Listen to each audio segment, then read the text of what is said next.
స్త్రీల పట్ల బైబిల్ వివక్ష చూపిస్తుంది అని చెప్పడానికి ఇంకొక అంశాన్ని ఆయన లేవనెత్తారు. అదేంటి అని అంటే, రక్త శుద్ధి కోసం కొంచెం దూరంగా కడగా ఉండాలి అని చెప్పిన సందర్భంలో మగపిల్లాడు పడితే 33 దినాలు సరిపోతాయి. అదే ఆడపిల్ల పుడితే మాత్రం దానికి డబుల్ 66 రోజులు మీరు కడగా ఉండాలి అని యెహోవా దేవుడు చెప్పడం, ఓకే, అది వివక్ష కాదా? ఓకే.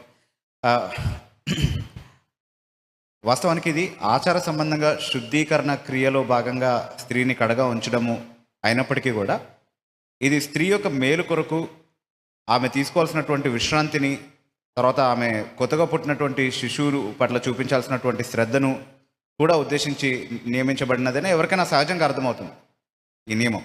కానీ ఖచ్చితంగా అలాంటి నియమాలు పెట్టకపోతే, అంటే ఆచార సంబంధమైనటువంటి నియమాలు దాని వెనకాల లేకపోతే దాన్ని అంత స్ట్రిక్ట్గా పాటించే అవకాశం ఉండదు. స్త్రీకి బహుశా ఆ ప్రివిలేజ్ ఉండదేమో.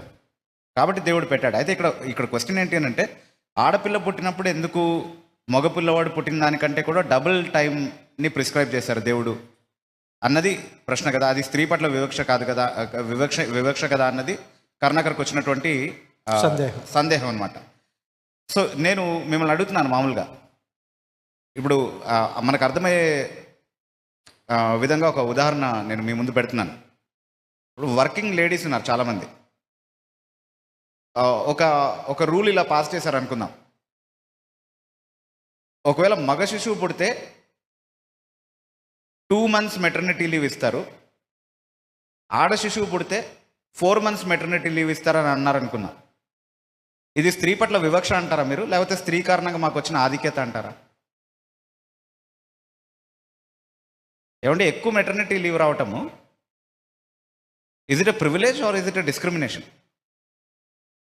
It is a privilege. అది కూడా అర్థం కాలేదా కరుణాకర్కి?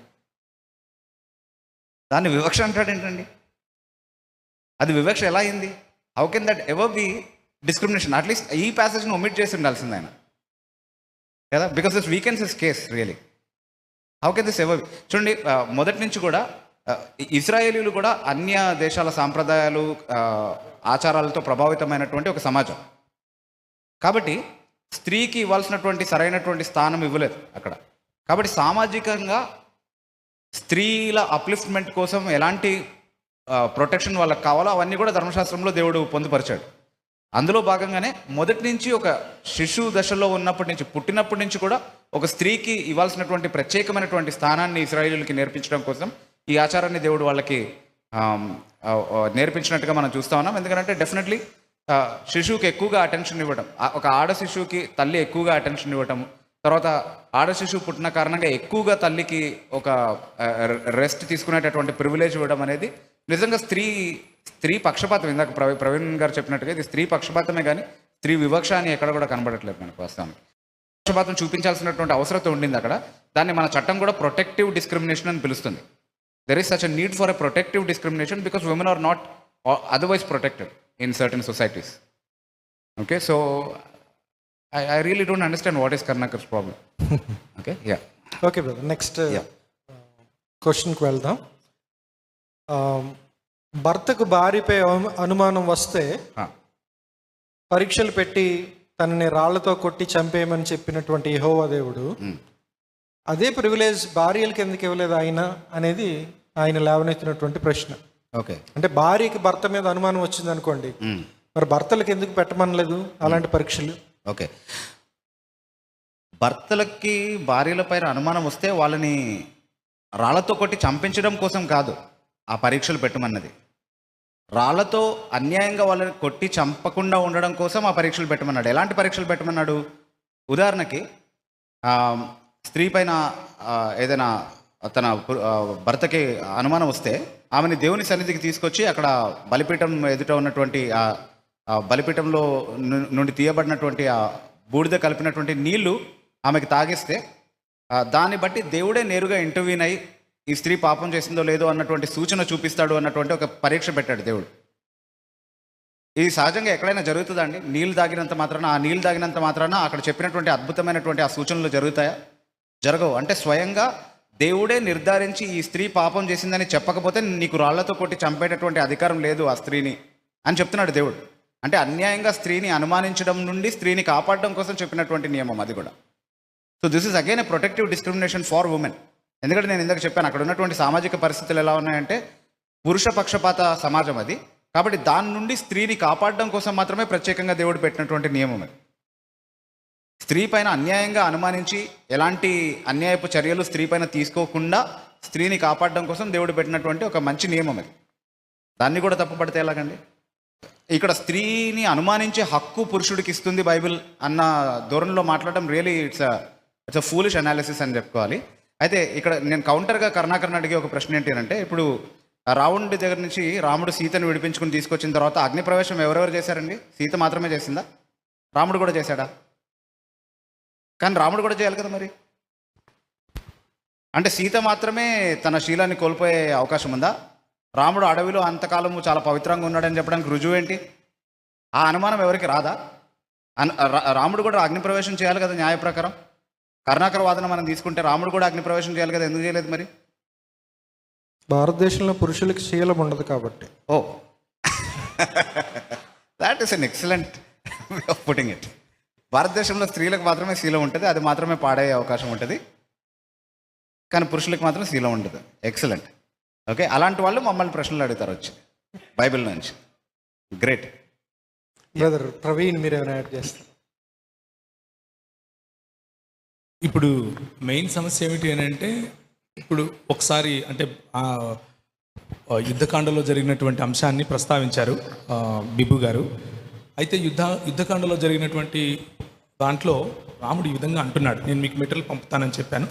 సో మీరు దాని గురించినటువంటి రెఫరెన్సెస్ గురించి ఎక్కువగా ఇబ్బంది పడకండి. రాముడు ఏమంటున్నారు అని అంటే, ఆయన ఏమమ్మా అంటే నా సొంత మాటల్లో నేను చెప్తున్నాను, యాజ్ ఇట్ ఈస్గా కోట్ చేయట్లేదు. నేను నీ మీద ఎంతో ప్రేమ ఉండి నిన్ను గెలుచుకోవడానికి రావణునితో యుద్ధం చేశానని అనుకుంటున్నావేమో. అలా కాదు, నీకంత సీన్ లేదమ్మా.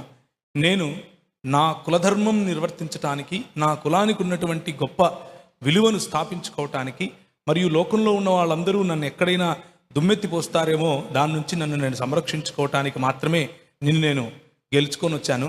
కాబట్టి నువ్వు కావాలంటే లక్ష్మణుడితో వెళ్ళిపో, లేకపోతే భరతుడితో వెళ్ళిపో, లేకపోతే దాన్ని ఏమంటారు సుగ్రీవుడితో వెళ్ళిపో.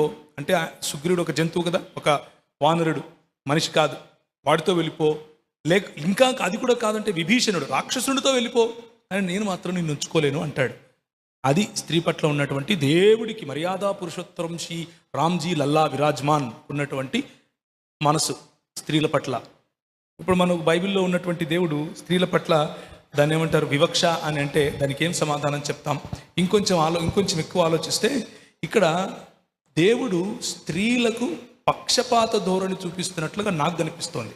ఎందుకు అనంటే, ఒక అమ్మాయి పుట్టింది, మనవడు పుడితేనేమో ఈ రోజు కూడా నాకు మనవడు పుట్టాడు అంటూ లడ్లు పంచుకుంటూ తిరుగుతారు.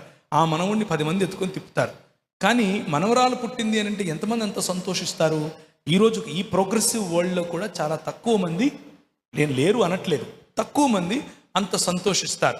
ఆ అమ్మాయిని ఎక్కువగా ఎత్తి దించటం, లేకపోతే ముద్దాడటం, దగ్గరికి తీసుకోవటం అన్నది అంత చిన్న వయసు నుంచే ఆమెను ప్రొటెక్టివ్గా ఉంచటం కోసం, తల్లి దగ్గరుండి తన్ను చూసుకోవటం కోసం 33 దినాల కంటే ఎక్కువ దినాలు అంటే 66 దినాలు కేటాయించినటువంటి ప్రభు మనస్సు ఎక్కడా? కానీ పుట్టగానే ఈమె చాలా అందంగా నేను చేసుకున్నాను, నేనే పెళ్లి చేసుకుంటాను అన్న భ్రమ ఎక్కడా? ఒరే నేను నీ అయ్యాను అలా చేయకు, నేను నీ కూతుర్ని, నేను నీ మానసపుత్రికను, నువ్వు నాతో పడుకోకూడదు, నాతో నువ్వు దాన్ని ఏమంటారు శారీరక వాంఛ నీకు ఉండకూడదు అని అంటే వాళ్ళు చెప్పావులే రా అని చెప్పి తీసుకొచ్చుకున్నటువంటి బ్రహ్మ ఎక్కడ? స్త్రీ పట్ల వివక్ష లేకుండా, స్త్రీకి పక్షపాతిగా బిడ్డలకు కనికరం చూపించాలి, బిడ్డలకు రక్షణ చూపించాలి అన్నటువంటి దేవుడు ఎక్కడ? బైబిల్లో ఉన్న దేవుడు అసలు ఏమైనా పొంతనుందా?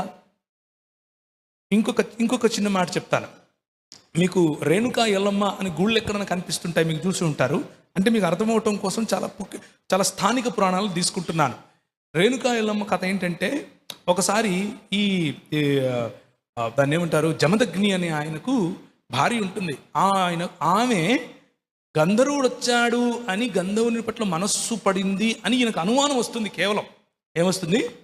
అనుమానం మాత్రమే. అక్కడ ఏమి ప్రూఫ్లు, నిలబడి మాట్లాడ్డాలు, ప్రభు చెప్పినట్లుగా ఆమెను రాళ్లతో కొట్టకుండా ఉండటానికి కావలసినటువంటి ఈ న్యాయ వ్యవస్థ ఏమి ఉండదు. అనుమానం వచ్చింది, ఒరే మీ అమ్మ ఏదో తప్పు చేసిందిరా ఏసేయ్ అన్నాడు. కత్తి తీసుకుని పరశురాముడు వేసాడు, తలదెంపేశాడు. ఇది సనాతన ధర్మం చెప్పేటటువంటి నియమం. కానీ ఇక్కడ ప్రభు ఏం చెప్తున్నాడు, ఆమె తప్పు చేసిందో లేదో ముందు నిలబెట్టి మాట్లాడండి, నిలబడి మాట్లాడి ఆ తర్వాత చూద్దాం. అంటే స్త్రీ పట్ల రాబోయే ప్రశ్న అనుకుంటాను ఇది. దాని తర్వాత అంటే రాళ్లతో కొట్టి చంపడానికి కోసం ఇది చేయలేదు, ఇది ఆమెను కాపాడటం కోసం చేశాడు అని చాలా బిబు చాలా స్పష్టంగా చాలా చాలా ఈజీగా చెప్పారు. కానీ సనాతన ధర్మంలో అలా కాదు. అనుమానం వస్తే వేసేయటమే, అనుమానం వస్తే చంపి, లేదు నాయన నువ్వు నాకు దాన్ని ఏమంటావు, నువ్వు నాకు వరాలు ఇవ్వాలి అన్నాడు. సరే తీసుకో, ఏం కావాలన్న, మా అమ్మ తిరిగి బ్రతకాలి అన్నాడు.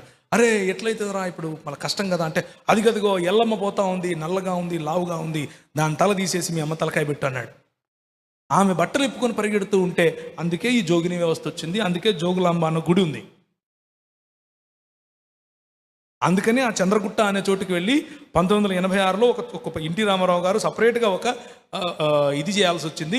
ఈ రోజుకు కూడా కర్ణాటక ప్రాంతంలో, బీదర్ ప్రాంతంలో ఈ రోజుకు కూడా బట్టలు ఇప్పుకొని ఈ సమాజానికి చెందిన వాళ్ళు, దేవదాసి వ్యవస్థలో ఉన్న వాళ్ళు తిరుగుతారు. ఎందుకంటే మేము ఎల్లమ్మను పూజిస్తాము అని. ఎందుకు? మేము దేవుడి కోసం మేమేమయ్యాం, సమర్పించుకున్నాం, బట్టలు తీసేసి తిరగడానికి సమర్పించుకున్నామని నేర్పించారు మన స్త్రీలకు. దీన్ని వివక్ష అంటారు. దీన్ని ఒక పద్ధతి లేకుండా it is legalising prostitution, legalising your doubt. నీకున్నటువంటి డౌట్ను లీగలైజ్ చేసుకోవటం కోసం అవతల ఒక అమ్మాయిని చంపి ఆమె తల తీసుకువెళ్ళి ఇంకొక అమ్మాయిని చెప్పి ఆమె తల మీద పెట్టి ఇద్దరిని దేవతలను చేయటం. అంటే నువ్వు చంపేది నువ్వే, దేవత చేసేది నువ్వే. అలాంటి ఎత్ర నారీ రమంతే పూజ్యంతే తత్ర దేవత. నారీ రమంతే పూజ్యంతే, పూజ్యం ఎందుకు నాయన, నారిగా ఉండే నీవు చాలు, చంపి పూజ ఎందుకు మాకు? ఇంకొక ప్రశ్న, ఒకడు దాసిని అత్యాచారం చేస్తే పొట్టేలును పాప పరిహారార్థ బలిగా ఇచ్చి యెహోవా దేవుడు చేతులు దులుపుకోమని చెప్పాడు అంటాడు కరుణాకర్ సుగన్ గారు. మరి ఇది స్త్రీ శీలానికి విలువ కట్టడం కాదా అనేది ఆయన ప్రశ్న. చూడండి, కరుణాకర్ సుగుణ నా ఎదురుగా కూర్చున్నప్పుడే నేను చాలాసార్లు అతన్ని మొహం పట్టుకుని అన్న విషయం ఏంటంటే, నువ్వు అబద్ధాలు ఆడతావు. కరుణాకర్ సుగుణ అబద్ధాలు ఆడతాడు. That is my allegation against him and I proven it in several instances. ఇప్పుడు కూడా నేను నిరూపించబోయే విషయం అదే. ఇక్కడ కరుణాకర్ సుగుణ అబద్ధం ఆడాడు. ఫస్ట్ ఆఫ్ ఆల్ ఆ వచనాన్ని తీసి చదివితే అక్కడ దాసి పైన అత్యాచారం చేయడం గురించి మాట్లాడట్లేదు, వాళ్ళిద్దరూ కలిసి చేసినటువంటి పాపం గురించి మాట్లాడుతున్నాడు అక్కడ. అంటే దాసి కూడా సమ్మతించి చేసినటువంటి పాపమే అది. అత్యాచారం అన్న మాట అక్కడ ఉంటే చూపించమనండి నాకు. వాళ్ళు ఇరువురు కలిసి వ్యభిచారం చేస్తే, పాపం చేస్తే, ఆమె ప్రదానం చేయబడినప్పటికీ వివాహం ఆమెకి ఇంకా జరగలేదు కాబట్టి వారిద్దరిని శిక్షించాలి అని ఉంది. ఆ మాట ఎందుకు దాచేశాడు? డైరెక్ట్గా ఒక దాసిని అత్యాచారం చేసి తీసుకెళ్ళి పొట్టేల్ని అర్పించేసే ఏమని చెప్తుంది బైబిల్. కాబట్టి ఒక పొట్టేలు ఉన్నవాడు, అంటే పొట్టేల్ని అర్పించడానికి సామర్థ్యం ఉన్నవాడు దాసి పైన అత్యాచారం చేయొచ్చు అని వ్యంగ్యంగా రాశాడు ఆ పుస్తకంలో. అవునండి, ఓకే. కానీ వాస్తవానికి అలా చెప్పలేదు బైబిల్. ఫస్ట్ ఆఫ్ ఆల్ వాళ్ళిద్దరికి శిక్ష విధించాలి. అయితే ఈ కాంటెక్స్లో మరణదండన కాదు, ఎందుకంటే ఆమెకి పెళ్లి కాలేదు ఒకటి, రెండవది ఆమె దాసిగా ఉంది కాబట్టి బెనిఫిట్ ఆఫ్ డౌట్ ఆమెకి ఇచ్చారు. ఆమె ఎలాంటి పరిస్థితుల్లో ఉండి అలా ఒప్పుకోవాల్సి వచ్చిందో తెలీదు, అంటే నిర్ధారించడం కూడా సాధ్యం కాకపోవచ్చు కొన్నిసార్లు. కాబట్టి మరణదండన విధించకపోయినప్పటికీ శిక్ష విధించబడింది వారికి. సో అక్కడ ఉన్నటువంటి పరిస్థితుల్ని బట్టి ఎంత మేరకు శిక్ష విధించాలనేది న్యాయాధిపతులు నిర్ణయిస్తారు. కానీ అక్కడ మూల భాషను బట్టి కొరడా దెబ్బలు కొట్టాలి అన్నటువంటి నియమం ఉంది అక్కడ వాళ్ళకి. సో మొదట వారికి శిక్ష విధించిన తర్వాత అదనంగా ఇతను చేయాల్సింది ఏంటి అని అంటే, తన పాపం పరిహరించబడాలి అని అంటే అదేంటి, పాపక్షమాపణ కొరకు దేవుని సన్నిధికి వెళ్ళాలి. దేవుని సన్నిధికి పాపక్షమాపణ కోసం వెళ్ళాలంటే ఎప్పుడైనా రక్తార్పణంతోనే వెళ్ళాలి. కాబట్టి పొట్టేల్ని తీసుకొని రమ్మన్నాడు. అంతేగాని పొట్టేలు ఉన్న ప్రతి ఒక్కడు కూడా, అర్పించడానికి స్తోమత ఉన్న ప్రతి ఒక్కడు కూడా వెళ్ళి దాసిని అత్యాచారం చేయండి అని నేర్పించడానికి చెప్పినటువంటి మాట కాదు ఇది. సో కామెడీ చేస్తున్నాడు కరుణాకర్. అతని అజ్ఞానాన్ని బయటపెట్టుకుంటున్నాడు, అతని అబద్ధపు ఉద్దేశాలను బయటపెట్టుకుంటున్నాడు. ఇక్కడ బైబిల్లో ఉన్నటువంటి దాసి అన్నటువంటి పదం, లేదా బానిస గురించి మాట్లాడుతున్న, బానిస స్త్రీ, లేకపోతే దాసిగా ఉన్నటువంటి స్త్రీ పట్ల బైబిల్ ఏం చెప్తుంది అన్నది అవుట్ ఆఫ్ కాంటెక్స్ట్ మాట్లాడి, ఒక పొట్టేలు ఉంటే చాలు ఆమెతో నీకు కావాలనుకున్నది నువ్వు చేయొచ్చు అని చెప్తున్నావు. సరే, దానికి బిబ్బు గారు వివరణ ఇచ్చేశారు. కానీ సనాతన ధర్మంలో బానిస అక్కర్లేదు. సనాతన ధర్మంలో యజమానురాలకు ఎలాంటి స్థితి ఉందో చూద్దాం. బానిసలకు ఎలాంటి స్థితి ఉందో తర్వాత చెప్తాను.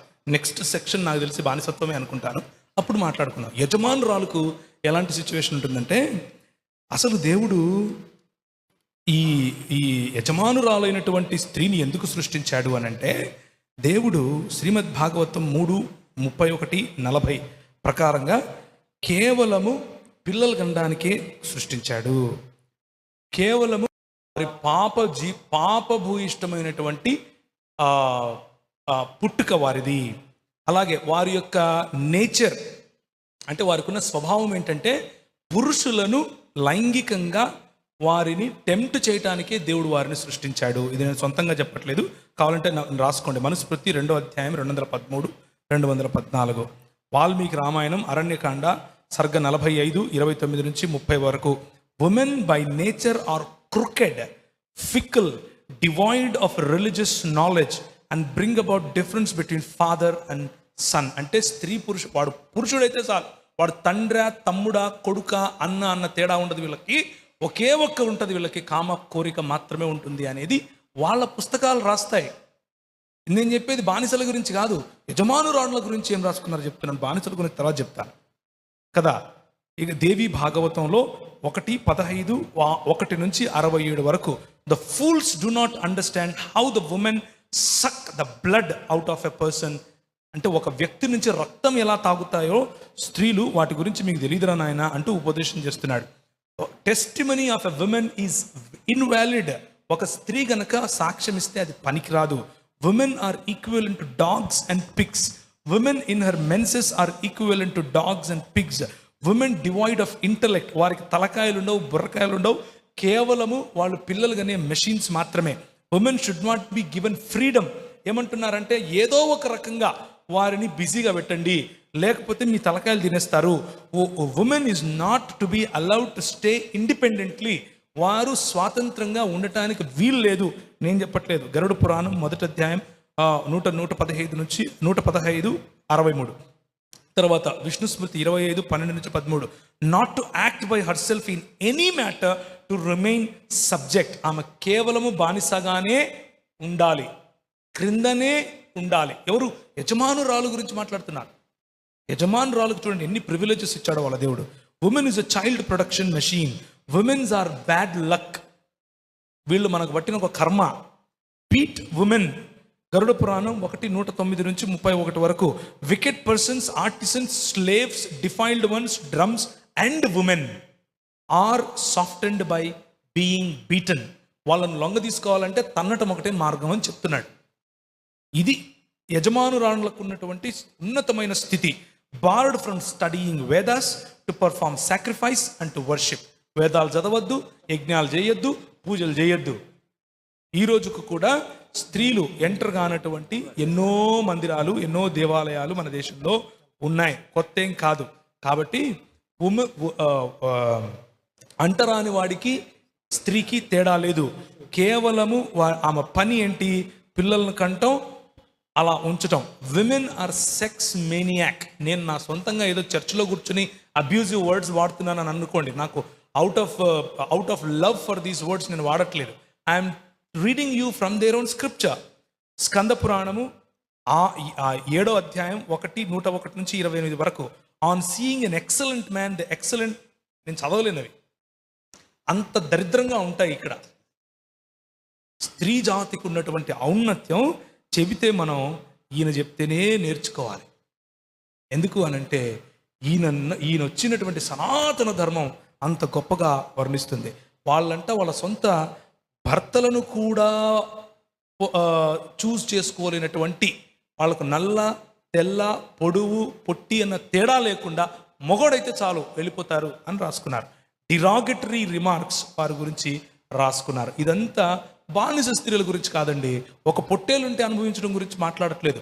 స్త్రీ అయితే చాలు అనుభవించవచ్చు.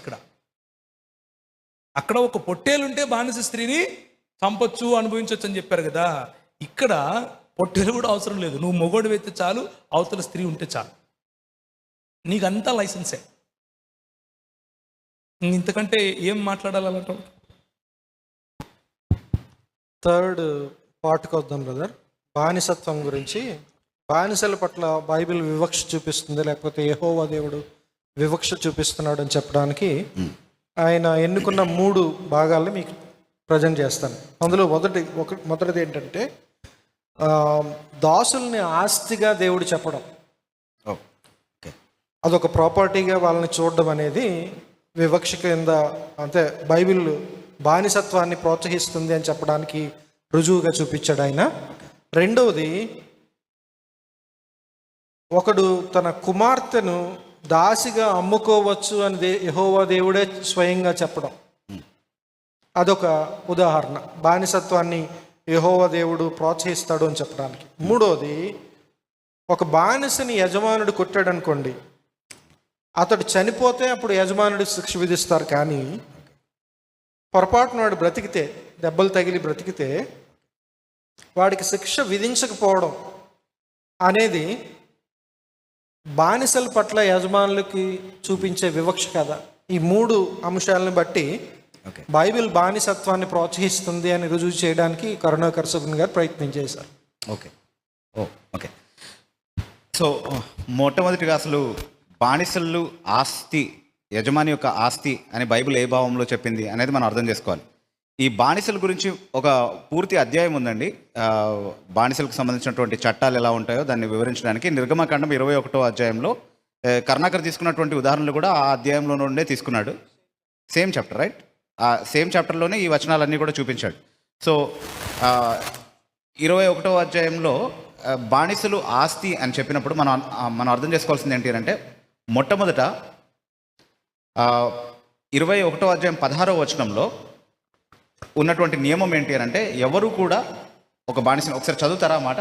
ఒకడును నరుణ్ణి దొంగిలించి అమ్మినను తన యొద్ద నుంచుకునినను వాడు నిశ్చయముగా మరణ శిక్ష నందును. ఓకే, అంటే నరుని దొంగిలించి అమ్మటము, లేకపోతే దొంగిలించి అతని దగ్గర ఉంచుకోవడము అంటే దాని అర్థం ఏంటి అంటే, ఒక వ్యక్తికి ఇష్టం లేకుండా అతన్ని బానిస చేసుకునేటటువంటి హక్కు, అధికారం ఎవరికి లేదు. ఇష్టపూర్వకంగానే ఒక వ్యక్తి ఇంకొక వ్యక్తికి బానిస అవ్వాలి, ఒకవేళ ఇజ్రాయెల్లో బానిసత్వం అనేది ఉంటే. అయితే బానిస అని కూడా దేన్ని పిలుస్తున్నారు? ఒక వ్యక్తి పేదరికం వల్ల కానీ, అతను చేసినటువంటి రుణాన్ని తిరిగి చెల్లించడానికి కానీ, అతను స్వచ్ఛందంగా ఇంకొక వ్యక్తికి సేవ చేయాలని ఇష్టపడడం, ఆ పరిస్థితిని గురించి మాట్లాడుతూ ఎవరైతే సేవ చేస్తున్నారో అతన్ని బానిస అని, ఎవరైతే సేవ చేయించుకుంటున్నాడో అతను యజమాని అని పిలుస్తుంది బైబిల్. అయితే మనం బానిస అన్నటువంటి మాట వినంగానే మన ఇండియన్ కాంటెక్స్ట్లో మనం చూసినటువంటి బానిసల గురించి ఆలోచిస్తూ ఉంటాం మనం. అలా కాదు ఇది. ఇక్కడ ఒక క్లియర్ కాంట్రాక్ట్ ఉంది. మొదటి అధ్యాయంలో మొదటి వచనంలోనే, అంటే 21వ అధ్యాయం మొదటి వచనం నుంచే మనం చదివినప్పుడు అర్థం చేసుకునేది ఏంటి అని అంటే, ఎవరైనా తను తాను ఈ విధంగా స్వచ్ఛందంగా సేవ కొరకు ఒక వ్యక్తితో ఒప్పందం కుదుర్చుకుంటే, అంటే ఒక వ్యక్తి ఇంకొక వ్యక్తిని కొనుక్కుంటే, ఈ భావంలో ఎంతకాలం వరకు ఇతనికి బానిసగా ఉంటాడు? కేవలం మ్యాక్సిమం 6 years వరకు మాత్రమే. 6 సంవత్సరాలకు మించి ఎవరికి బానిసలుగా ఉండరు ఇజ్రాయెల్లో. ప్రతి 6 సంవత్సరాల తర్వాత 7వ సంవత్సరాన్ని ఒక సబ్బాతు దినంగా ఆచరించేవాళ్ళు. ఆ సబ్బాతు దినంలో సబ్బాతు సంవత్సరంగా ఆచరించేవాళ్ళు, అంటే ఒక విశ్రాంతి సంవత్సరంగా ఆచరించేవాళ్ళు. ఆ సంవత్సరంలో అదేంటి విత్తడం కానీ, కొయ్యడం కానీ, ఏదైనా పనులు చేయడం కానీ ఏమీ చేయకుండా పొలాలని ఊరికి అలా వదిలిపెట్టేసేవాళ్ళు. పొలాలకు కూడా విశ్రాంతి ఇచ్చేవాళ్ళు అనమాట ఆ సంవత్సరంలో. అప్పుడు పాటించాల్సినటువంటి నియమం ఏంటి అంటే, ఎవరికైనా బానిసలు ఉంటే వారిని విడుదల చేసేసేయాలి. కాబట్టి మ్యాక్సిమం 6 years. అంటే ఇప్పుడు మనం 2020లో ఉన్నాం కదా, ఒకవేళ 2021లో విశ్రాంతి సంవత్సరం ప్రారంభం అవుతుంది అనుకోండి. నేను 2020లో ఒక బానిసని కొనుక్కుంటే ఎంతకాలం అతను నాకు ఆస్తిగా ఉంటాడు? 1 year మాత్రమే. సో అతను 6 years నాకు కావాలంటే ఎప్పుడు కొనుక్కుని ఉండాల్సింది? నేను 2015లోనే ఆర్ 2016లోనే కొనుక్కుని ఉండాల్సింది. Maybe 15 is the right thing, right? 2015లో నేను కొనుక్కుంటే ఆల్ 6 years నాకు సర్వీస్ చేసి ఉండేవాడు. కానీ నేను 2020లో కొన్నాను కాబట్టి నెక్స్ట్ ఇయరే సబాటిక్ ఇయర్ వచ్చింది కాబట్టి నాకు 1 year. Though I'm at disadvantage, I'm obligated to release him, అంతే. కాబట్టి బానిసని స్థిరాస్తిగా ఉంచుకుని ఇష్టం వచ్చినట్టుగా వారిని కష్టపెట్టే, శ్రమ పెట్టేటటువంటి ఒక వ్యవస్థ కాదు ఇది. ఫస్ట్ ఆఫ్ ఆల్ వాళ్ళు స్వచ్ఛందంగా అప్పగించుకోవాలి సేవ కోసం. సో ఆస్తిగా దేవుడు బానిసల్ని చూశాడు అన్నదానికి అది వివరణ, సందర్భంలోనే ఉన్నటువంటి వివరణ. రెండవదిగా మనం అర్థం చేసుకోవాల్సింది ఏంటి అంటే, ఒక స్త్రీని తన తండ్రి తన కుమార్తెను బానిసగా అమ్మొచ్చు అని దేవుడు చెప్పాడు కాబట్టి ఇది కూడా బానిసత్వాన్ని ప్రోత్సహిస్తుంది, అలాగే స్త్రీని బానిసగా అమ్మడాన్ని ప్రోత్సహిస్తుంది అనే విషయాన్ని మనం ఒక అభ్యంతరాన్ని మనం తీసుకుంటే 21వ అధ్యాయంలోనే 7వ వచనంలో ఆ మాట చెప్తున్నాడు. ఒక వ్యక్తి తన కుమార్తెని బానిసగా అమ్మడం గురించి చెప్తున్నాడు. అయితే ఇక్కడ మనం ఈ కాంటెక్స్ట్లోనే మనం అర్థం చేసుకునే విషయం ఏంటి అంటే, ఒక స్త్రీ బానిసగా అమ్మబడినప్పుడు పురుషునిలాగా కాదు, సామాజికంగా ఆమెకు కావాల్సినటువంటి సంరక్షణ అంతటి విషయంలో దేవుడు శ్రద్ధ తీసుకుని దేవుడు ఏమన్నాడంటే, ఎవరైనా ఒక స్త్రీని బానిసగా కొనుక్కోవాలనుకుంటే అక్కడ ఉన్నటువంటి మీరు ఉన్నటువంటి చుట్టూ ఉన్నటువంటి ఆ సందర్భం అంతా కూడా మీరు గమనిస్తే మీకు అర్థమయ్యేది ఏంటి అంటే, బానిసగా వచ్చినటువంటి స్త్రీ కేవలం దాసురాలుగా మాత్రమే రావడానికి వీల్లేదు. ఆమె యజమానికి కానీ, యజమాని కుమారుడికి కానీ, లేదా యజమానికి ఉన్నటువంటి ఇంకొక దాసుడికి కానీ వివాహం కొరకు ప్రదానం చేయబడాలి. అంటే దేవుడు ఏమంటున్నాడు, ఆమె ఎవరో గుర్తు తెలియనటువంటి ఒక వ్యక్తి ఇంట్లోకి వెళ్ళి ఉంటే ఆమెను ఎలా చూసుకుంటారో తెలీదు, ఆమె బాగోగులు ఎలా ఉంటాయో తెలియదు, ఆమె సంరక్షణ ఎలా ఉంటుందో తెలీదు, ఆమెకి ఇన్సెక్యూరిటీ ఉండేటటువంటి అవకాశం ఉంది. కాబట్టి కొనుక్కునేవాడైనా ఆమెను ప్రదానం చేసుకోవాలి, లేకపోతే తన కుమారునికైనా ఇచ్చి ప్రదానం చేయాలి వివాహం కొరకు, లేకపోతే తనకున్నటువంటి ఒక దాసుడికైనా ఇచ్చి వివాహం కొరకు ప్రదానం చేయాలి ఆమెను. ఒకవేళ తానే భారీగా ఆమెను చేసుకోవడానికి నిశ్చయిస్తే 10వ వచనం ప్రకారం భార్యకుండే సంపూర్ణ హోదా, సంపూర్ణ సంరక్షణ ఆమె ఈమెకి ఇవ్వాలి. దాసురాలుగా కొనుక్కున్నాడు కాబట్టి దాసురాలుగానే చూస్తాను, భార్యగా చూడడానికి వీల్లేదు అని అనుకోవడానికి వీల్లేదు. దేవుడు ధర్మశాస్త్రం దానికి సమర్థించట్లేదు. భార్యను ఎలా చూసుకుంటావో అలాగే చూసుకోమన్నాడు 10వ వచనం ప్రకారం. అలాగే ఒకవేళ నువ్వు కుమారుని కోసం ఆమెను ప్రదానం చేసి ఉంటే వివాహం కొరకు ఆమెని కుమార్తెలా చూసుకోమన్నాడు. ఓకే, అలాగే ఒకవేళ ఇంకొక దాసుని కొరకు నువ్వు ప్రదానం చేసి ఉంటే 5-6 వచనాలు మీరు చదివితే ఏమర్థం అవుతుందంటే, ఆ దాసుడు ఒకవేళ ఈ యజమానిని విడిచిపెట్టి వెళ్ళిపోయినా ఈ స్త్రీ పట్ల ఉన్నటువంటి బాధ్యత ఇంకా యజమాని మీదే ఉంటుంది. సో అంతగా దేవుడు శ్రద్ధ తీసుకున్నాడు.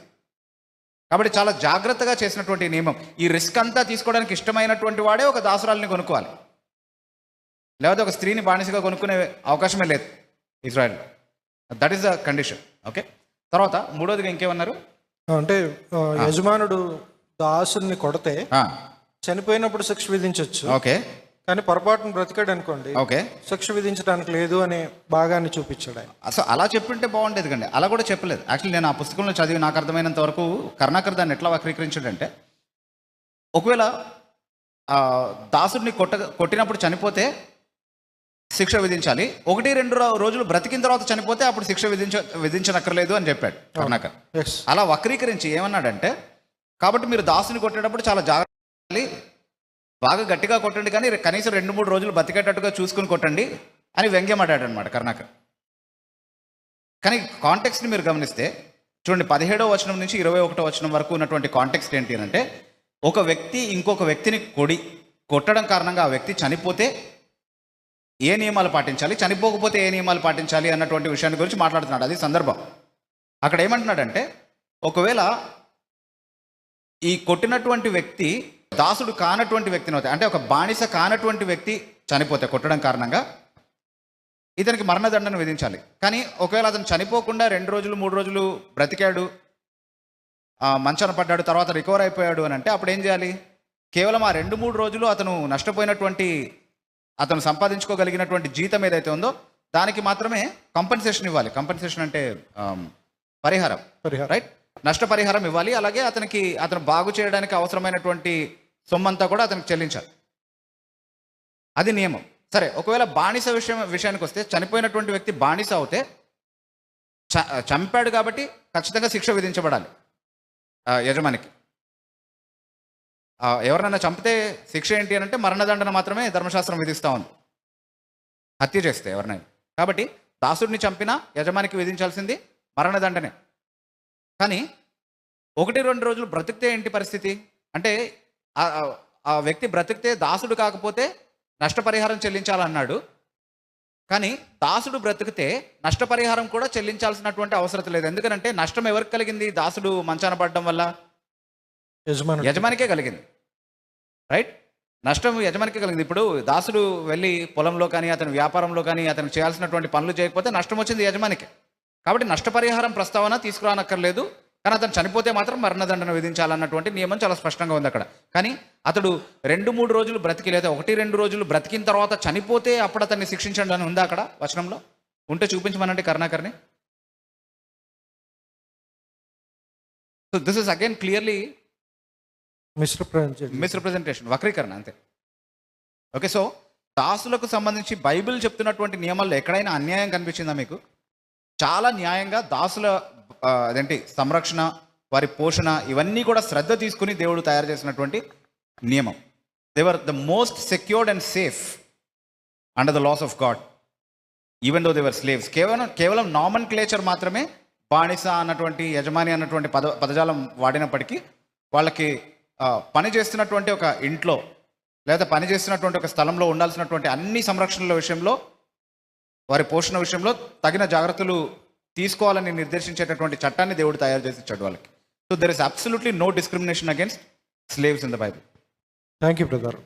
ఒక చిన్న మాట చెప్తాను, చెప్పండి బ్రదర్. ఇక్కడ చనిపోతే శిక్ష విధించట్లేదని చెప్పి అంత బాధపడిపోయారు కదా కరుణాకర్. మీరు భగవద్గీత చదివితే, భగవద్గీత 2వ అధ్యాయంలో 17వ వచనం నుంచి చదివితే అర్జునుడికి కృష్ణుడు ఇస్తున్నటువంటి బోధ ఏంటి అంటే, అదే యుద్ధం చేయడానికి సంకోచిస్తూ ఉంటే, యుద్ధంలో చాలామంది చచ్చిపోతారు కదా, ఎట్లా నేను దానికి బాధ్యతను అవుతాను కదా, అయినా నా సొంత బంధువులు ఉన్నారు కదా, నేను యుద్ధం చేయడం ఎలా అని అతను సంకోచిస్తూ ఉంటే, కృష్ణుడు అతనికి చేసినటువంటి హితబోధ ఏంటి అంటే, బాబు నువ్వు చంపినా ఏం చేస్తుంది? శరీరం చేస్తుంది. ఆత్మకి ఏమైనా అవుతుందా? ఏం కాదు. ఆత్మ ఇంకో శరీరాన్ని ధరించుకుంటుంది. మనం రోజు బట్టలు మార్చుకోవట్లేదా? ఇది కూడా అంతే. కాబట్టి వెళ్ళి చంపే, ఏం పర్వాలేదు అని అన్నాడు. అంటే ఈ రోజున నేను ఎవరినైనా చంపేసి కోర్టుకి వెళ్ళి ఏం చెప్పాలి? నేను కేవలం వాడి బట్టలు మార్చాను అంతే, రైట్? సో శరీరానికి ఇచ్చినటువంటి విలువ ఏంటి అంటే, ఇంకా పుట్టిన ప్రాణి అతనికి కొత్త బట్టలు కొనుక్కునే అవకాశం ఇచ్చానని చెప్పాలి నేను. యాక్చువల్లీ బ్రదర్ అందిస్తున్నారు కరెక్ట్గా. That's right. సో కేవలం బట్టలు మార్చుకునే దాంతో సమానంగా చూసినటువంటి ఈ శరీరాన్ని కాపాడే విషయంలో బైబిల్ ఇంత శ్రద్ధ తీసుకొని మాట్లాడితే, దాన్ని వక్రీకరించి ఈ మతంలోకి మీరు మారకండి, మా మతంలోనే ఉండిపోండి అని కరుణాకర్ గారు ప్రాధేయపడేటటువంటి విధానం చూస్తుంటే నిజంగా జాలేస్తుందండి. పుట్టిన ప్రాణి గిట్టడం మానదు. కాబట్టి అంటే కృష్ణుడి ఉద్దేశం ఏంటి అంటే, ఎలాగో చేస్తుంది, నువ్వు చంపకపోతే వాళ్ళు చావరా? ఎలాగో చేస్తారు కదా, నీ చేతుల మీదనే కానీ ఇబ్బంది ఏముంది అని అంటున్నాడు అనమాట కృష్ణుడు. సో ఎలాగో చచ్చే వాళ్ళని మనం చంపొచ్చు అనమాట, అవునా కదా? ఎలాగో చచ్చే వాళ్ళని మనం చంపొచ్చు. సో ఈ చంపడం అనేది, నరహత్య చేయడం అనే దాన్ని ఎలాంటి యూనివర్సల్ జస్టిఫికేషన్ భగవద్గీత దానికి ఇచ్చిందో మీరు చూడండి. It is such a damaging teaching that comes from the Bhagavad Gita. Human లైఫ్నే రిస్క్ చేసేటటువంటి, హ్యూమన్ ఎగ్జిస్టెన్స్నే రిస్క్ చేసేటటువంటి ఒక బోధ ఉన్నటువంటి ఒక గ్రంథాన్ని పట్టుకొచ్చి, ఇదిగో మీరు ఈ మతంలోనే ఉండండి, ఆ హ్యూమన్ లైఫ్ని కాపాడేటటువంటి ఆ గ్రంథం జోలికి పోకండి అని చెప్పేటటువంటి ప్రయత్నం చేస్తున్నాడు అనమాట కరుణాకర్ బేస్. నేను దీన్ని న్యూ టెస్టిమెంట్ కోణం నుంచి కొంచెం చూసే ప్రయత్నం చేస్తాను. అలాగే యాజ్ యూజువల్ అవతలి వారి దృక్పథం నుంచి కూడా చూసే ప్రయత్నం చేస్తాను. ఒకసారి న్యూ టెస్టిమెంట్ రాక మునుపు నేను ఒక దాసుని పేరు చెప్పండి పాత నిబంధన గ్రంథంలో మీకు బాగా గుర్తున్నాడు, ఎవరైనా ఏదైనా. Eliezer, excellent. Who was Eliezer? Eliezer ఎలాంటి దాసుడు?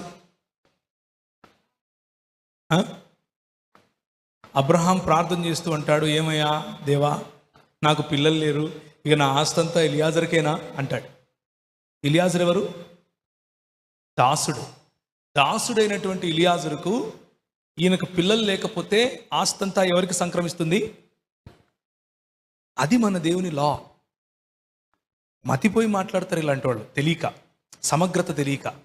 నంబర్ 1, దాసుడైన ఎలియాజరుకు సమస్త ఆస్తిని ఇచ్చేటటువంటి సిస్టమ్ పిల్లలు లేకపోతే పెట్టిన ప్రభు మన ప్రభు. అంటే మన దగ్గర పని చేసే వాళ్ళకి వనరుల వితరణ అన్నది, నీ పిల్లలకు ఎంత ఇవ్వాలో నీకు పని చేసిన వాళ్లకు అట్లే ఇవ్వాలి అన్నటువంటి సిస్టమ్ పెట్టినటువంటిది బైబిల్ గ్రంథం. రెండవది, అబ్రహాం రెండవ భార్య ఎవరు? ఎవరామె? ఆమె దాసురాలు కదా, ఆమె దాసి కదా. దాసిని ఏం చేసుకోవచ్చు? పెండ్లి చేసుకోవచ్చు, వివాహము చేసుకోవచ్చు. అది కూడా ఎవరు వివాహానికి ఇచ్చారు? తన సొంత భార్య అయినటువంటి సారా ఇచ్చింది. మనకున్నటువంటి సిస్టమ్ ఏమిటి? ఒక స్త్రీని స్త్రీగా చూస్తాం. ఆమె పని చేసేవారైనా సరే, మనతో పాటి యజమానురాలైనా సరే, ఆ స్త్రీతో వివాహం ఆడటానికి కూడా సమానమైనటువంటి హక్కులు, నేను బానిసకు ఉన్నటువంటి లేదా దాసులకు ఉన్నటువంటి హక్కుల గురించి మాట్లాడుతున్నా. పాత నిబంధన గ్రంథంలో కూడా ఇంతవరకు బిబు చెప్పినటువంటి మాటలన్నిటికీ అదనంగా నేను ఇచ్చేటటువంటి ఉదాహరణలు మీకు జస్ట్ కనెక్ట్ అవ్వటం కోసం. దాసులకు ఆస్తి హక్కు ఉండేది, దాసులకు పెండ్లిళ్ళు చేసుకునే హక్కు ఉండేది, దాసులకు సొంత దాన్ని ఏమంటారు, సొంతగా నిర్ణయాలు తీసుకునే హక్కు ఉండేది. వారి సమయం అయిపోయిన తర్వాత యజమానిని విడిచిపోయే హక్కు ఉండేది. లేదు, ఆ సమయం అయిపోయిన తర్వాత లేదు, నేను బయటికి వెళ్ళను. ఇలియాజర్ అంటాడు, తొడ మీద చేయి పెట్టుకుని, నువ్వు తప్ప నాకెవరున్నారు యజమానుడా, నీ కోసం నేను వెళ్ళి నీ కొడుకు కోసం ఎవరిని తీసుకొస్తాను? కోడల్ని తీసుకొస్తాను. ఎంత పెద్ద బాధ్యత అది!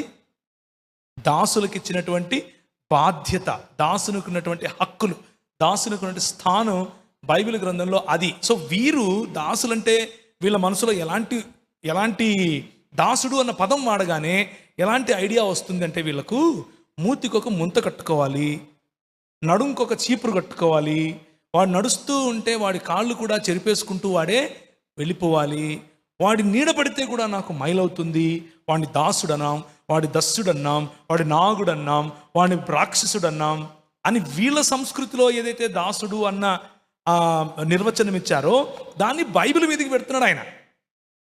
మనము కొంచెం నీళ్లు చల్లి నిద్రలేపి ఏం చెప్పాలంటే, ఆర్ఎస్ఎస్ ప్రభుత్వంలో రాయలేదు నాయనా బైబిలు అని చెప్పాలి.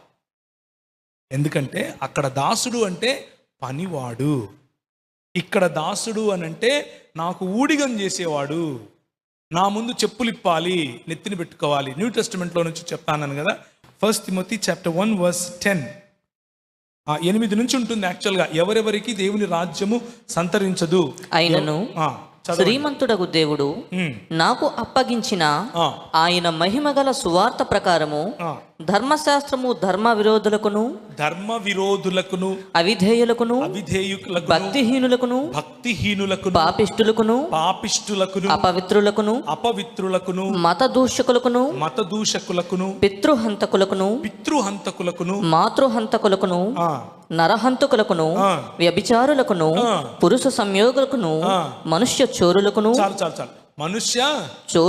మనుష్య చోరులు అన్న చోట ఇంగ్లీష్ బైబిల్ ఎవరి దగ్గరైనా ఉందా? ఉంటే చదువుతారా? ఏముంది అక్కడ? కొన్ని చోట్ల కిడ్నాపర్స్ అని ఉంటుంది, కొన్ని చోట్ల మ్యాన్ స్టీలర్స్ అని ఉంటుంది, కొన్ని చోట్ల స్లేవ్ ట్రేడర్స్ అని ఉంటుంది, లేదా స్లేవ్ స్నాచర్స్ అని ఉంటుంది, కిడ్నాపర్స్ అని ఉందా? రైట్. సో నిజానికి అక్కడ ఉన్నటువంటి గ్రీక్ పదం ఏంటో నేను చెప్తాను చూడండి. 1వ అధ్యాయము 10వ వచనము. రైట్. కిడ్నాపర్స్ అన్న పదానికి గ్రీక్ పదము ఏముంది అని అంటే, ఇక్కడ ఆంధ్రపోదిస్తస్ అని ఉంటుంది. ఆంధ్రపోదిస్తస్ అన్న పదానికి లిటరల్ మీనింగ్ ఏమిటి అని అంటే, స్లేవ్ స్నాచర్స్, స్లేవ్ స్టీలర్స్. అంటే దాసులను దొంగిలిస్తే నరహత్యతో సమానం, దాసులను దొంగిలిస్తే తల్లిని చంపినతో సమానం, దాసులను దొంగిలిస్తే దేవదూషణతో సమానం, దాసులను దొంగిలిస్తే ఇంకా మొత్తం ఏదైతే లిస్ట్ చెప్పారో దానితో సమానం. దాసునికి దేవుడు ఇచ్చినటువంటి స్థానము నూతన నిబంధన గ్రంథంలో అది కదా. సో ఎందుకు ఆ మాట చెప్తున్నాను అని అంటే, దాసునికి ఉన్నటువంటి హక్కు, దాసుకు ఉన్నటువంటి అధికారం, దాసునికి ఉన్నటువంటి స్థానము సంఘంలో లేకపోతే సమాజంలో బైబిల్ను అనుసరించి ఈ విధంగా ఉంది.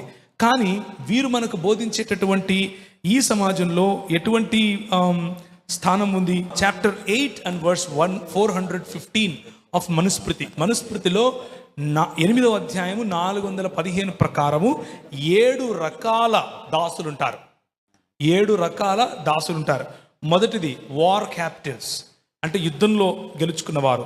Self volunteered, born of female slaves, slave purchased, slaves given by parents, inherited through the will and penalized by the king. ఈ 7 రకాలైనటువంటి దాసులు ఉంటారు. ఈ 7 రకాలైనటువంటి దాసులకు కూడా కౌటిల్యుడిచ్చినటువంటి నీతి ప్రకారం వారికి ఏ హక్కులు ఉండవు. వారికి బ్రతికే హక్కు ఉండదు, వారికి చచ్చిపోయే హక్కు కూడా ఉండదు. మళ్ళీ చెప్తున్నాను, బ్రతికే హక్కు ఉండదు, చచ్చిపోయే హక్కు ఉండదు. బట్టలు కూడా వేసుకోవాలి అంటే యజమానుని నిర్ణయం, పెండ్లి చేసుకోవాలంటే యజమానుని నిర్ణయం, పిల్లలను కనాలంటే యజమానుని నిర్ణయం, పిల్లలను కన్న తర్వాత ఆ పిల్లలను పెంచాలా వద్దా యజమానుడి నిర్ణయం. అర్థమవుతుందా? నేను సొంతంగా చెప్పలేదు. మార్కండేయ పురాణం చాప్టర్ 8 ఫేమస్ లెజెండ్. దీంట్లో అన్నిట్లో కూడా పిల్లలను గురించి, ఆ పిల్లలకు ఉండేటటువంటి హక్కుల గురించి కదా, ఇవన్నీ చాలా స్పష్టంగా ఉంటాయి. ఋగ్వేదంలో మొదలు పెడితే 26,40,000 మంది స్లేవ్స్ను మహాభారతంలో చంపినట్లుగా మనకు కనిపిస్తుంది. అంత మాత్రమే కాదు, చాండయోగ ఉపనిషత్తు 4:2-5లో but you will make me speak now only through his name. ఎలాంటిది? ఓ శూద్ర, యు ఆర్ ఎ స్లేవ్ అని చెప్తాడు. కూర్చున్న వాళ్ళలో మెజారిటీ, భారతదేశంలో మెజారిటీ, పుస్తకం రాసిన వాడు కూడా ఒక దాసుడు. పుస్తకం రాసే హక్కు ఎలా వచ్చిందో తెలుసా? 66 పుస్తకాలు ఉన్నటువంటి బైబిల్ భావజాలం శూద్రులకు హక్కిప్పించింది. కాబట్టి ఆ హక్కిప్పించినటువంటి బైబిల్కి వ్యతిరేకంగా కూడా పుస్తకం రాయించే ఫ్రీడమ్ ఇచ్చింది. అర్థమవుతుందా? అదే బ్రాహ్మణ భావజాలం అయితే పుస్తకాలు కాదు, నువ్వు పెన్ను పట్టుకుంటేనే చేతులు నరుకుతారు, మంత్రం చదివితేనే ఎందుకు నువ్వు దాసుడివి. Common sense. పుస్తకంలో కరుణాకర్ సుగుణ్ గారు లేవనెత్తిన కొన్ని విషయాల్ని విశ్లేషించడానికి ప్రయత్నం చేద్దాం. అందులో మొదటిది ప్రవీణ్ బ్రదర్ రెస్పాండ్ అవుతారు. ప్రకటన గ్రంథం 22వ అధ్యాయం 18-19 వచనాల ప్రకారం బైబిల్లో ఉన్న విషయాలకి ఏమీ కలపకూడదు, ఉన్న విషయాలను ఏమీ తీసేయకూడదు. ఒకవేళ అలా చేస్తే వాళ్ళకి దేవుడు తెగుళ్ళు కల్పిస్తాడు అని ఉంది, కలుగు చేస్తాడని ఉంది. కానీ అలా తెగుళ్ళు సోకినట్టు ఎక్కడా రుజువు కాలేదు. కాబట్టి ప్రకటన గ్రంథంలో చెప్పినటువంటి మాటలన్నీ ఉత్తిత్ మాటలన్నీ తేలిపోయినాయే అని అంటాడు ఆయన. నిజమేనండి? రైట్. అది 2వ పుస్తకంలో ఉపోద్ఘాతంలో నాకు బహుశా ఆ మాట చెప్పినట్లు ఉంది. కాకపోతే ఈ ప్రకటన గ్రంథం 22వ అధ్యాయం 18-19ని కోట్ చేసి దాన్ని బైబిల్కు ఆపాదించడంలోనే తెలిసిపోయింది ఆయన ఎంత నీళ్ళల్లో ఎంత లోతులో ఉన్నాడు అని. అంటే బైబిల్కి ఉన్నటువంటి సమగ్ర అవగాహన, బైబిల్ని చదివే విధానం ఎంత అపరిపక్వంగా, ఎంత చైల్డిష్గా, ఎంత సండే స్కూల్ మరియు లోపభూయిష్టమైన స్థాయిలో ఆయన దాన్ని అర్థం చేసుకున్నాడు అన్నది ఈ మొదటి ప్రశ్నలోనే అర్థమైపోతుంది. సో ప్రకటన 22వ అధ్యాయము 18-19 వరకు ఉన్న మాటలు ఏంటంటే, తెగుళ్ళు ఈ ప్రవచన వాక్యం అంటే ఆ లెటర్, ఆ ప్రకటన గ్రంథము అన్న గ్రంథానికి సొంత మాటలు, సొంతంగా ఏది యాడ్ చేసి సొంతంగా అందులో ఉన్న వాటిని తీసేసి ప్రజలకు చెప్పటం వల్ల, లేకపోతే ఇంకొంచెం దాన్ని విస్తృతంగా అర్థం చేసుకోవాలి అని అంటే యేసుక్రీస్తు ప్రభువు యొక్క 2వ రాకడ, ఆయన యొక్క రాజ్య స్థాపన, ఆయన యొక్క రాజ్యమును ఏలే పద్ధతి, ఆయన ఏ విధంగా సాతానును నశింపజేస్తాడు, ఆయన ఏ విధంగా తన సంఘమును తిరిగి తీసుకుంటాడు, ఆయన ఏ విధంగా సంఘమును పునరుద్ధరీకరిస్తాడు, ఆయన ఏ విధంగా సంఘ వ్యతిరేకులను అలాగే సాతాను సంబంధులను ఏ విధంగా ఏ తెగుళ్లకు లోను చేస్తాడు, ఏ విధంగా వారు దేవునికి దూరం అయిపోయి నరకం అన్నటువంటి లేకపోతే నిత్య వ్యతిరేకత, నిత్యము దేవుని నుంచి దూరం అయిపోయినటువంటి స్థితిలోనికి, దేవుని కృప ఏమాత్రము లేనటువంటి స్థితిలోనికి ఎలా వెళ్ళిపోతారు అనిచ్చిన వివరణకు వ్యతిరేకంగా ఎవరు చెప్పినా, ఇంక్లూడింగ్ రచయిత వారికి పట్టే గతి ఈ తెగుళ్ళు అన్నది ఆ బైబిల్, ఆ వాక్యానికి ఉన్నటువంటి సారాంశం. అంతేగాని ఈయన చెప్పినట్లు ఇంకేదో కాదు.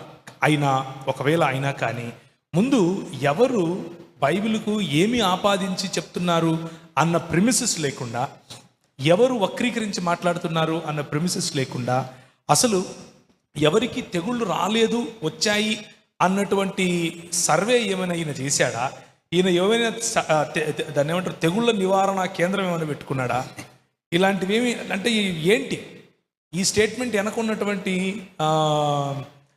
మతలబు ఏమి లేదు దీనికి. ఎందుకు అనంటే ఇది కేవలము అపరిపక్వమైనటువంటి ఒక స్టేట్మెంట్ తప్ప ఇది ఉత్తుత్తి మాట అని తేలిపోవడం కాదు. యాక్చువల్గా రాసిన రచయిత ఉత్తుత్తి మాటలు మాట్లాడుతున్నాడు అని తేలిపోతుంది ఇక్కడ. ఎందుకు అనంటే రాసిన రచయిత తీసుకున్నటువంటి వాక్య భాగాన్ని దాని సందర్భంలో తీసుకోలేకపోయాడు. నెంబర్ 1. నెంబర్ 2, రాసిన రచయిత ఎంతమందికి తెగుళ్ళు వచ్చాయి, ఎంతమందికి తెగుళ్ళు రాలేదు అన్నటువంటి సర్వే చేయలేదు. నెంబర్ 2. నెంబర్ 3, రాసిన రచయిత నిత్యత్వములో జరగబోయేటటువంటి, ఎందుకంటే ప్రకటన గ్రంథంలోనే ఏ ఏ తెగుళ్ళు ఎవరెవరికి ఎప్పుడెప్పుడు నిత్యత్వంలో రాబోతున్నాయి అన్నది చాలా స్పష్టంగా, ప్రకటన గ్రంథం అంటేనే భవిష్యత్తులో జరగబోయేటటువంటి విషయాలను సూచించేటటువంటి అంశము అన్న సామాన్యమైన కామన్ సెన్స్ లేకుండా రాసినటువంటి ఆ స్టేట్మెంట్ నాకు తెలిసి అతనికి ఉన్నటువంటి చాలా లోపభూయిష్టమైన స్థాయిని మనకు సూచిస్తుంది అన్నది నా అభిప్రాయం. ఓకే బ్రదర్, చిన్న కరెక్షన్ ఏంటి అని అంటే, వాస్తవానికి ఈ మాటలు రాసింది ఈ పుస్తకానికి ముందు మాట రాసినటువంటి పుట్టా సురేందర్ బాబు గారు. ఈ పుస్తకానికి అంతకు ముందు పుస్తకానికి ప్రతి మాట ఆయనకే వర్తిస్తాయి. ఓకే, కానీ నాకు తెలిసినంతలో సురేంద్ర బాబు గారు నాతో ఒకసారి మాట్లాడారు కూడా ఫోన్లో. మన టీంలో ఉన్న కొంతమందికి ఆయన మంచి మిత్రులు. అయితే ఆయనకున్నటువంటి అండర్స్టాండింగ్, అవగాహనకి ఇంత అపరిపక్వమైన స్టేట్మెంట్ ఆయన ఇచ్చారు అని చూస్తుంటే బహుశా ఈ పుస్తకం అంతా ఆయనే రాశాడేమో అన్నట్లు కూడా అనిపిస్తుంది. ఆయన బయటికి కనిపించడానికేమో చాలా జ్ఞానవంతులుగా కనిపిస్తారు, ఫోన్లో కూడా జ్ఞానవంతులుగానే నాకు అనిపించారు. కానీ ఈ పుస్తకంలో చేసిన ఈ స్టేట్మెంట్ చూస్తే మిగిలిన స్టేట్మెంట్స్, ఇంతకు ముందు పుస్తకము ఈ పుస్తకము రెండిట్లో చాలా అంశాలు మరి ఆయన రాశాడేమో అన్నట్టు అనిపించాలి. ఎందుకంటే మీరు చెప్పకపోతే నాకు తెలిసేది కాదు అది. నేను బహుశా ఈయనే రాశారేమో అనుకున్నాను. పుట్ట చిట్ట అన్నీ ఆయనే అని అనిపిస్తుంది ఇప్పుడు అనిల్ గారు చెప్పడం వల్ల. సరే, పుట్టా సురేంద్ర బాబు గారు ముందు మాటలో ఇంకొక మాట రాశాడు. ఆయన ఏమన్నాడు అని అంటే, ఏదైనా ఒక సిద్ధాంతాన్ని ఉన్నదున్నట్లు అర్థం చేసుకోవడానికి మూల గ్రంథాన్నే నిశితంగా చూడడం, అప్పుడు కూడా ఇతరుల కళ్ళతో కాకుండా సొంత కళ్ళతోనూ, అది రంగుటద్దాలు లేని కళ్ళతోనూ చూడాలి అన్నది అత్యంత ప్రాథమికమైనటువంటి నియమం అని అన్నాడు. ఓకే, మరి ఈ పుస్తకానికి ముందు మాట రాస్తున్నప్పుడు రచయిత నిజంగా ఇంత ఆబ్జెక్టివ్గా బైబిల్ని చదివి రాశాడనే కన్విక్షన్ తోటి సురేంద్ర బాబు గారు ఉన్నారో లేదో నాకు తెలియదు. ఓకే, అట్లా మీరు కరుణాకర్ సుగుణ అంత నిశ్చితంగా ఆబ్జెక్టివ్గా బైబిల్ని చదివి రాశాడని మీకు అనిపించిందండి రెండో పుస్తకం? ఫస్ట్ ఆఫ్ ఆల్ ఈ పుస్తకం అంతా కూడా పుట్ట సురేంద్రబాబు గారి సహకారం లేకుండా కరుణాకర్ రాయలేదని నేను కూడా నమ్ముతున్నాను. సో ఈ పుట్ట సురేంద్రబాబు గారు కానీ కరుణాకర్ సుగుణ కానీ ఈ నియమాన్ని పాటించారా అంటే, నిజానికి నేను లాస్ట్ టైం కూడా ఇలాంటి ఒక క్వశ్చన్ ఆన్సర్ చేశాను. ఈ నియమాన్ని పాటించకుండా ఒక పుస్తకము రాస్తే, బైబిల్ని విశ్లేషిస్తూ ఒక పుస్తకం రాస్తే ఎలా ఉంటుందో చూపించడం కోసమే ఈ రెండు పుస్తకాలు రాశారు వాళ్ళు. These 2 books are a demonstration of a violation of these rules mention. అంటే ఏ నియమాలు అయితే వాళ్ళు పాటించలేదో వాటిని నియమాలుగా పేర్కోవడం అనేది నిజంగా దానికి మించిన కామెడీ ఇంకోటి ఉండదు యాక్చువల్గా. మనం ఇప్పటివరకు చూసుకున్నాం కదా, చాలా సందర్భాలు మనం విశ్లేషించి తెలుసుకున్నాం కదా. మీకు అనిపించిందా ఈ నియమాలు ఏమైనా పాటించినట్టుగా? నేను ఆడియన్స్లో ఉన్న బ్రదర్స్ని సిస్టర్స్ని అడుగుతున్నాను. డూ యూ థింక్ కరుణాకర్ సుగుణ ఈ నియమాల్ని పాటించాడని మీకు అనిపిస్తుందా? ఎస్ ఆర్ నోలో ఆన్సర్ చెప్తే చాలు. ఓహో, నియమం అంటే ఏంటో కూడా తెలియదు దానికి. Okay okay. సో చెప్పేదేమో శ్రీరంగ నీతులు, ఓకే, తర్వాత నేను చెప్పలేను. Okay okay, so that is exactly what he Hess done in this book, right? Fine. సరే, ఇంకొక ప్రశ్న ప్రవీణ్ పగడాల్ గారు ఆన్సర్ చేస్తారు. అందులో ఈ పుస్తకానికి టైటిల్ లోకమెరుగని యేసు మరో రూపం అని పెట్టాడు ఆయన. అంటే లోకానికి ఇప్పటి వరకు తెలియని కొత్త విషయాల్ని ఈ పుస్తకంలో పొందుపరిచినట్టుగా రచయిత భావన. ఆయన అలాంటి కంక్లూషన్కి ఎందుకు వచ్చాడు అని అంటే, లోకంలో ఎవరికి తెలియని విషయాలు ఆయన ఒక్కడికే ఎందుకు తెలిసినాయి అని అనడానికి ఆయన 2 కారణాలు చెప్పాడు. అందులో మొట్టమొదటిది, ప్రతిరోజు కోట్ల మంది బైబిల్ని చదువుతున్నప్పటికీ కూడా వాళ్ళు ఓపెన్ మైండ్తో చదవట్లేదు, మొట్టమొదటిది. రెండోది, బైబిల్ని బోధిస్తున్నటువంటి బోధకులు చాలా విషయాల్ని మరుగుపరుస్తున్నారు. ఒకవేళ చెప్తున్నా ఉన్న విషయాన్ని వక్రీకరించి చెప్తున్నారు. సో ఇలా అమాయకుల్ని మభ్య పెడుతున్నారు అనేది ఒక కోణం. సో చదివేవాళ్ళు ఓపెన్ మైండ్తో చదవకపోవడం, చెప్పేవాళ్ళు వక్రీకరించి లేకపోతే దాచి చెప్పడం వల్ల మరుగున పడిపోయినటువంటి చాలా విషయాల్ని ఇప్పుడు రచయిత బయటికి తెచ్చినట్టుగా ఆయన భావన. ఎంతవరకు ఏకీపిస్తారండి? చిన్నప్పుడు మనకు ఫస్ట్ టైము రెండెక్కం చెప్తారు, రెండెక్కం నేర్పిస్తారు. రెండెక్కం నేర్చుకున్న తర్వాత బయటకు వచ్చి నేను మా ఇంట్లో రెండెక్కం చెప్పి రెండెక్కం నేనే కనుక్కున్నాను అన్నాం అనుకోండి, అది ఎంత దౌర్భాగ్యపు స్టేట్మెంటో ఇది అంతే దౌర్భాగ్యపు స్టేట్మెంట్. ఎందుకంటే ఈ పుస్తకంలో ఉన్న ఏ పాయింట్ కూడా కొత్తది కాదు. కృష్ణుడు యేసు ప్రభువు తండ్రి అనే దప్ప,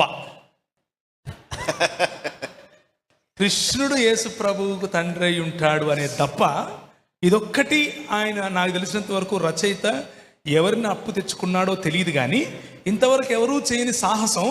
ఆ సాహసాన్ని ఈరోజు మొత్తం మీ అందరి ముందు బట్టలు ఇప్పే ప్రయత్నం చేస్తాను, అది మాత్రం గ్యారంటీ.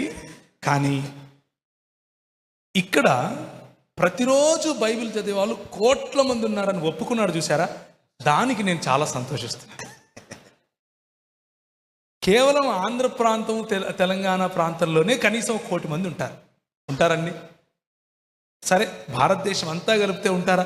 ఒక 2.5-3 కోట్లు కదా. ఒప్పుకున్నాడు, అది చాలా ఫస్ట్ విషయం. కానీ కోట్ల మంది చదివేటటువంటి భగవద్గీతలు చదివే వాళ్ళు కనిపించరు. కానీ కృష్ణుడు మాత్రం యేసుప్రభువు దేవుడు అయిపోయాడని అన్నటువంటి జ్ఞానం వచ్చేసింది. ఎలా వచ్చిందో తెలీదు, చూద్దాం. తర్వాత మత బోధకులు మరియు ఈ చదివే వాళ్ళు ఓపెన్ మైండ్తో చదవటం లేదు, వక్రీకరించి చెప్తున్నారు. అంటే ఓపెన్ మైండ్ అంటే ఏంటి అనేది మనం ఇప్పుడు కనుక్కోవాలి.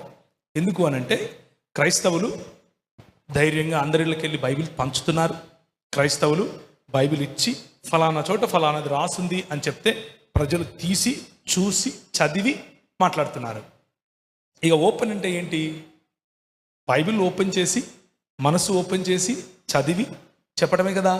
ఇంకేమైనా ఉందా? పోనీ అంత మాత్రంతో ఆగిపోతున్నారా? కాదు. దీనికి ప్రత్యేకంగా క్లాసులు, తెమిలియోసులు, అన్నేమంటారు, బైబిల్ కాలేజీలు, చర్చులు, ఆదివారం చర్చి, బుధవారం బైబిల్ స్టడీ, శుక్రవారం స్త్రీల మీటింగు, శనివారం ఎన్నెన్నో చెప్పి లాస్ట్కి చేసేది ఏంది? మనం బైబిల్ స్టడీనే కదా. మళ్ళీ ఉదయం ఆదివారం వస్తే సండే స్కూల్ అంటాం కదా. దాన్ని ఏమంటారు, స్టూడెంట్స్ మధ్య ఫెలోషిప్, డాక్టర్స్ మధ్య ఫెలోషిప్, లాయర్ల మధ్య ఫెలోషిప్. ఎందుకు పెట్టుకుంటాం? బైబిల్ చదవటం కోసం. కానీ ఇవన్నీ కాదు, ఓపెన్ చేసి చదవాలి.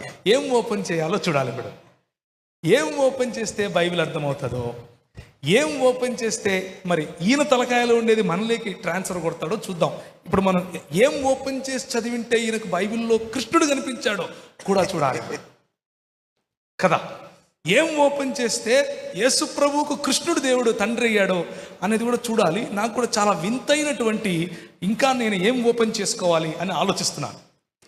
చూస్తాం, ఈరోజు మాట్లాడేటప్పుడు చూద్దాం. అయితే వక్రీకరించడం ద్వారా అమాయకులైన వాళ్లను చీకట్లోకి నడిపిస్తున్నారు అన్నటువంటి స్టేట్మెంట్ ప్రశ్న రాసిన వారు ఇచ్చారు. ఈ విషయంతో నేను ఏకీపిస్తున్నాను. ఎందుకు అనంటే వక్రీకరణ అన్నది బైబిల్ని ఎంత విస్తృతంగా చదివితే ఇలా బుర్రకాయలు లేని వాళ్ళు అంత వక్రీకరిస్తుంటారు. కానీ దానికి సరైన కొలబద్ద సార్వత్రిక క్రైస్తవ సంఘంలో ఆల్రెడీ ఉంది. నువ్వు ఎంత వంచినా, ఎంత వక్రీకరించినా దాన్ని స్ట్రైట్ చేయటానికి బీబు లాంటోళ్ళు, అనిల్ గారు లాంటోళ్ళు, మా పాస్టర్ గారు చాలామంది తర్బీదు పొంది 2000 సంవత్సరాలకు పై భారతదేశంలో క్రైస్తవ సమాజం సిద్ధంగా ఉంది ఇలాంటి వక్రీకరణలను సరిచేయటానికి. కానీ ఒక ఏదో పుస్తకం రాసేసి అందులో వక్రీకరణలు రాసేసి ఇది వక్రీకరణ కాదు, మీరు చెప్పేది వక్రీకరణ అని అంటే సరైన కొలమానమైనటువంటి 66 పుస్తకాలైన బైబిల్ గ్రంథం ఈ రోజుకు మా చేతిలో ఉంది అన్నది విషయం మాత్రం మర్చిపోకూడదు. Okay brother, thank you. ఒక చిన్న మాట కలుపుతానండి. చెప్పండి. అసలు కరుణాకర్ ఎక్స్క్లూజివ్గా చేసినటువంటి డిస్కవరీస్ ఏవైతే ఉన్నాయో, సో కాల్డ్ ఎక్స్క్లూజివ్ డిస్కవరీస్, నాకు మాత్రమే ఓపెన్ మైండ్తో చదివితే అర్థమైన విషయాలని చెప్పుకుంటున్నాడు. వాటికి సమాధానాలు నేను ఎక్కడి నుంచి వెతికి నేర్చుకున్నానో తెలుసా అండి? మోస్ట్లీ 16, 17 శతాబ్దాలలో రాయబడినటువంటి బైబిల్ కామెంటరీస్ నుంచి నేను జవాబులు వెతికాను దానికి. Do you understand what I'm saying? These are very very very old objections which Christians themselves have raised and answered already. క్రైస్తవులే దీన్ని ఇలా వక్రీకరించే ప్రమాదం ఉంది, ఇలా వక్రీకరించిన వాళ్ళు ఉన్నారు, వాళ్ళకి ఇది సమాధానం అని చెప్పి ఆల్రెడీ కామెంటరీస్ రాశారు, బైబిల్ కామెంటరీస్. ఆ పాత కామెంటరీస్లోంచి నేను జవాబులు వెతికాను వీటికి. ఇవి చాలా కొత్త విషయాలంట. కొత్తగా ఈయన మాత్రమే లాస్ట్ 2000 yearsలో ఈయనొక్కడు మాత్రమే ఓపెన్ మైండ్తో బైబిల్ చదివాడు. ఈయనొక్కడికి మాత్రమే ఇవన్నీ కూడా తెలిసాయి అనమాట. ఎవరు కూడా దయచేసి ఆయనలాగా మాత్రం చదవకండి. Okay, thank you. Okay brother, thank you.